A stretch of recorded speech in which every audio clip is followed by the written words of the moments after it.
Hello guys, welcome back to my YouTube channel. ഇന്ന് നമുക്ക് വീട്ടിലേക്ക് കുറച്ച് ഗ്രോസറി ഷോപ്പിങ്ങിന് പോയാലോ? ഒന്നുമില്ല ഗൈസ്, നമ്മൾ എല്ലാ മാസവും നമ്മൾ വീട്ടിലേക്ക് കുറച്ച് സാധനങ്ങൾ വാങ്ങിക്കാറുണ്ട്. അപ്പോൾ ഇത്തവണ പിന്നെ യൂട്യൂബ് ചാനലൊക്കെ തുടങ്ങിയതുകൊണ്ട് അതിൻ്റെ ഒരു വീഡിയോ എടുത്തേക്കാന്ന് വിചാരിച്ചു. ഇപ്പം ഞാൻ ഈ നോക്കിയതാണ് ഞങ്ങളുടെ അബി.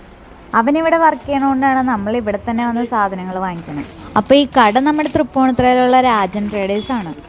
അങ്ങനെ നമ്മളൊരു ബാസ്ക്കറ്റൊക്കെ എടുത്ത് വന്ന പണി തുടങ്ങി. സത്യം പറഞ്ഞാൽ നമ്മുടെ വീട്ടിൽ ഉപയോഗം വളരെ കൂടുതലായതുകൊണ്ട് മേടിച്ച സാധനങ്ങളൊക്കെ അങ്ങനെ തന്നെ ഇരിക്കുക. അപ്പോൾ ഭയങ്കര കുറച്ച് സാധനങ്ങളെ നമ്മളിന്ന് മേടിക്കണുള്ളൂ. അങ്ങനെ വേണ്ട കുറച്ച് സാധനങ്ങളൊക്കെ എടുത്തിട്ട് നമ്മൾ ആ ബാസ്ക്കറ്റൊക്കെ ഫില്ല് ചെയ്തു. പിന്നെ ഒരു മേടിച്ച സാധനങ്ങളൊക്കെ ചെക്ക് ചെയ്ത് ബില്ലടിക്കാൻ കൊടുത്തു. അങ്ങനെ ബില്ലൊക്കെ പേ ചെയ്ത് നമ്മളവിടെ നിന്ന് ഇറങ്ങി. പിന്നെ വീട്ടിലെല്ലാ സാധനങ്ങളും ഒന്ന് അറേഞ്ച് ചെയ്തെല്ലാം റീസ്റ്റോക്ക് ചെയ്യാമെന്ന് വിചാരിച്ചു. ഞാനും എൻ്റെ അസിസ്റ്റൻറ്റും കൂടെ സംഭവങ്ങളെല്ലാം കൂടെ റീസ്റ്റോക്ക് ചെയ്ത് സെറ്റാക്കി. പിന്നെ ഈ കാണുന്ന പ്ലാസ്റ്റിക് കവറെല്ലാം ഹരിതകർമ്മ ചേച്ചിമാർക്കുള്ളതാണ്. അപ്പോൾ ഗ്രോസറി ഷോപ്പിങ്ങിൻ്റെ ഹാങ് ഓവർ മാറാൻ ഞാനൊരു ഗ്രേപ്പ് ജ്യൂസ് കുടിച്ച് റെസ്റ്റ് എടുത്ത്. അപ്പോൾ ഇന്നത്തെ വ്ളോഗ് ഇത്രയേ ഉള്ളൂ. ബൈ.